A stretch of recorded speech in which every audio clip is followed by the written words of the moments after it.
कि जब स्मृति लौटी तो वह सीधे वशिष्ठ जी के आश्रम पहुंचे और वहां जाकर के अपने गुरु वशिष्ठ जी से कहते हैं कि गुरुवर,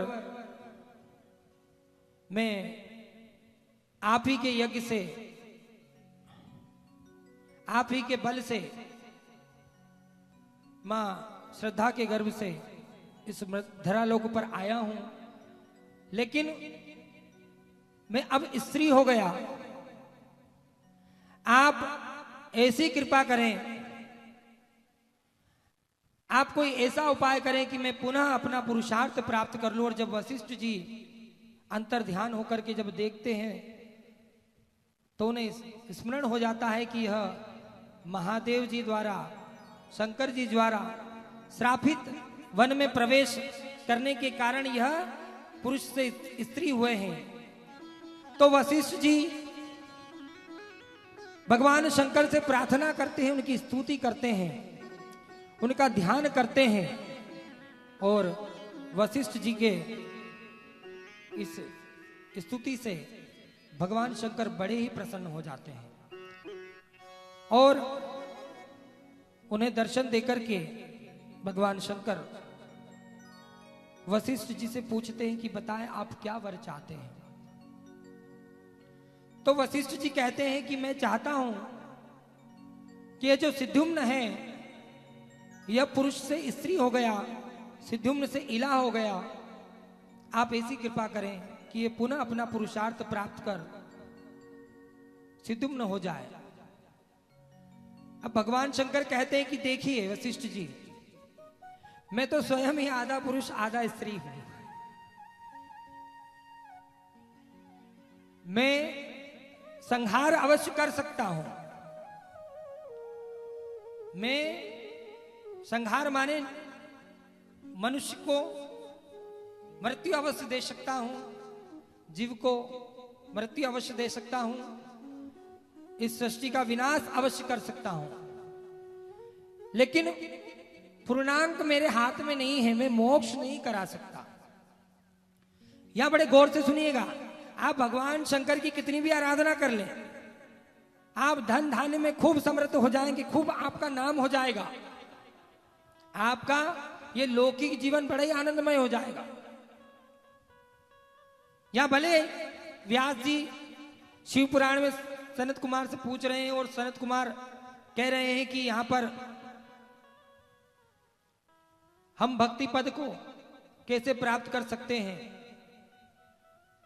शिव पद को कैसे प्राप्त कर सकते हैं, लेकिन शिव पद प्राप्त करने के बाद भी आपको मोक्ष प्राप्त नहीं होता।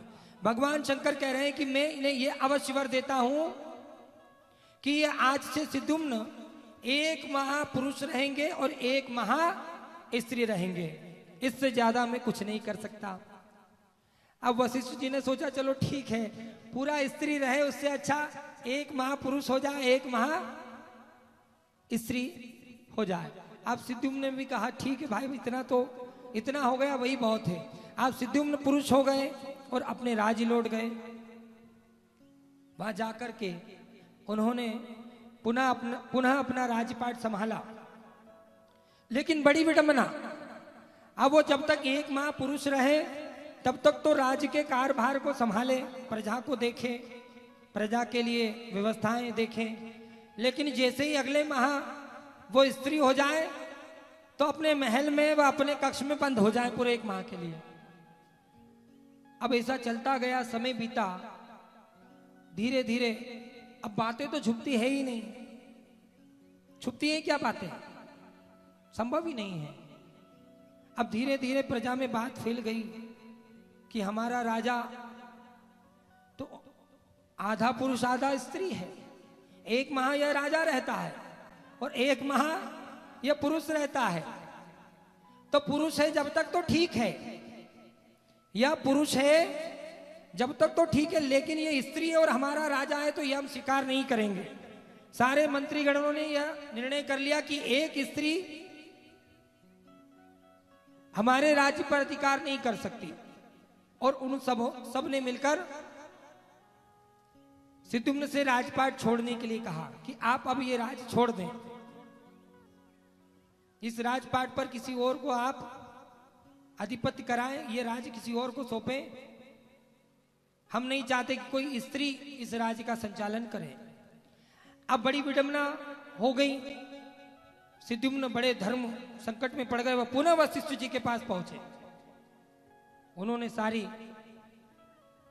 जो घटनाक्रम उनके साथ घटा, अपने राज्य के लोगों ने उनके साथ जो किया, वो वहां जाकर के उन्होंने वशिष्ठ जी को बताया।